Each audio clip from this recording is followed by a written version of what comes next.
अस्सलाम वालेकुम dear viewers, मैं हूं Waheed Wazir. Welcome to my YouTube channel. तो इस वीडियो में हम डिस्कस करने वाले हैं impact of human beings on biodiversity, यानी बायोडायवर्सिटी पर ह्यूमन बीइंग्स के कौन कौन से इम्पैक्ट हो सकते हैं, कौन कौन से असरात हो सकते हैं। तो बायोडायवर्सिटी में जितने भी ऑर्गेनिज्म है, चाहे वो माइक्रो ऑर्गेनिज्म है या मैक्रो ऑर्गेनिज्म है, सब आते हैं। तो ह्यूमन एक्टिविटीज की वजह से biodiversity day by day decrease हो रही है, यानी डिफरेंट एनिमल्स और प्लांट्स की डेथ हो रही है ह्यूमन एक्टिविटीज की वजह से। तो फर्स्ट जो काज है बायोडायवर्सिटी लॉस का, वो है habitat loss and deforestation. Habitat का मतलब है ऑर्गेनिज्म की रहने की जगह। डिफॉरेस्टेशन का मतलब है रिमूवल ऑफ फॉरेस्ट, यानी removal of forest is called deforestation. Forest को रिमूव करना, जंगलात को रिमूव करना, जंगलात को खत्म करना, प्लांट्स को खत्म करना, तो उसको हम कहते हैं डिफॉरेस्टेशन। तो डिफॉरेस्टेशन की वजह से हैबिटाट लॉस होती है और हैबिटाट लॉस की वजह से बायोडायवर्सिटी लॉस होती है। किस तरह?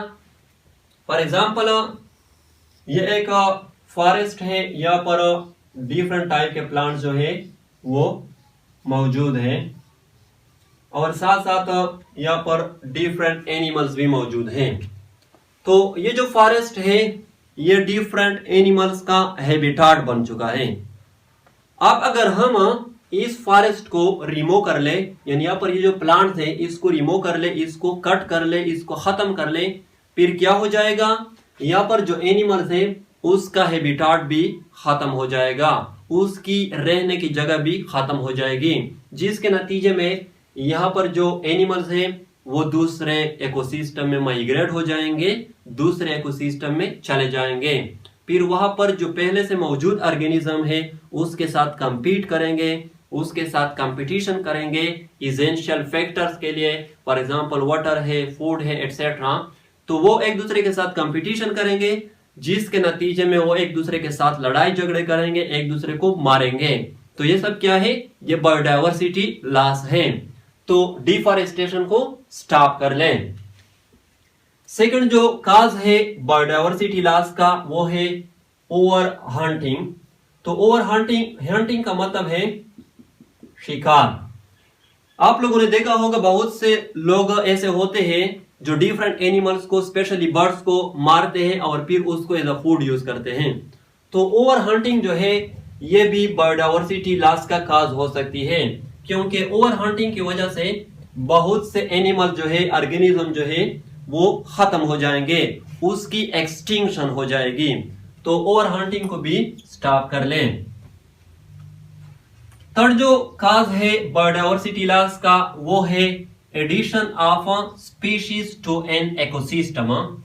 Addition of species to an ecosystem का मतलब यह है कि एक इकोसिस्टम में दूसरे इकोसिस्टम से किसी स्पीशीज को ले आना, चाहे वो जानबूझकर हो या एक्सीडेंटली हो, तो उसको हम कहते हैं addition of species to an ecosystem. तो एडिशन ऑफ स्पीशीज जो है टू एन इकोसिस्टम, ये भी बायोडायवर्सिटी लॉस का काज हो सकता है। मैं एग्जांपल देता हूं, यूकेलिप्टस, ये एक प्लांट स्पीशीज है। इसको ऑस्ट्रेलिया से पाकिस्तान इंपोर्ट किया गया था, ऑस्ट्रेलिया से पाकिस्तान लेके आया था। लेकिन यहाँ पर जो बोटेनिस्ट है, पाकिस्तान में जो बोटेनिस्ट है, वो क्या कहते हैं? वो ये कहते हैं कि यूकेलिप्टस जो है ये बायोडायवर्सिटी लॉस का काज हो सकता है।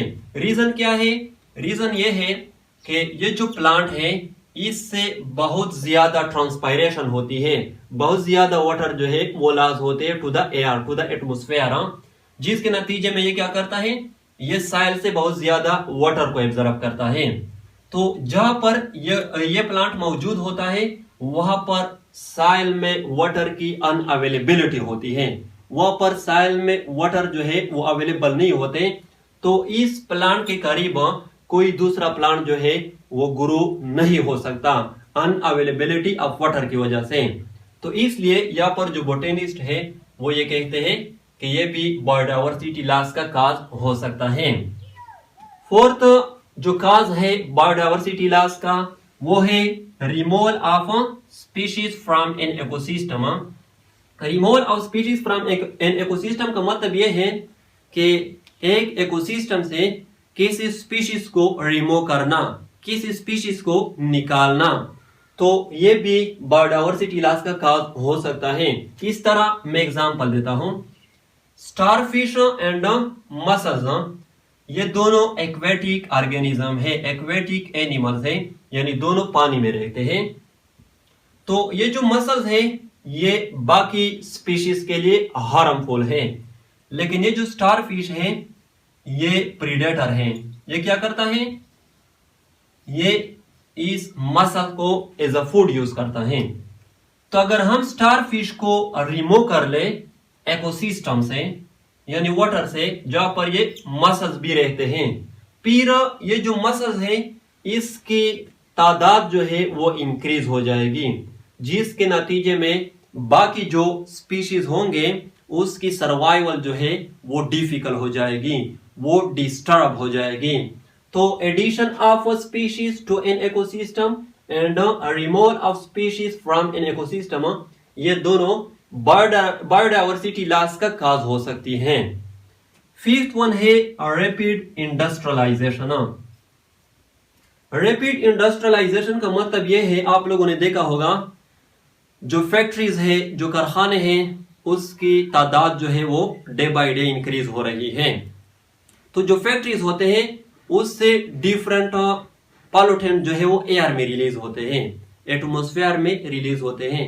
तो वो पॉल्यूटेंट डिफरेंट एनिमल्स के लिए, डिफरेंट ऑर्गेनिज्म के लिए हार्मफुल प्रो हो सकते हैं।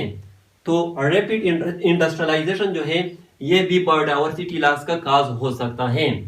तो ये थे impact of human beings on biodiversity. I hope आप लोगों को वीडियो अच्छी लगी होगी। Thank you.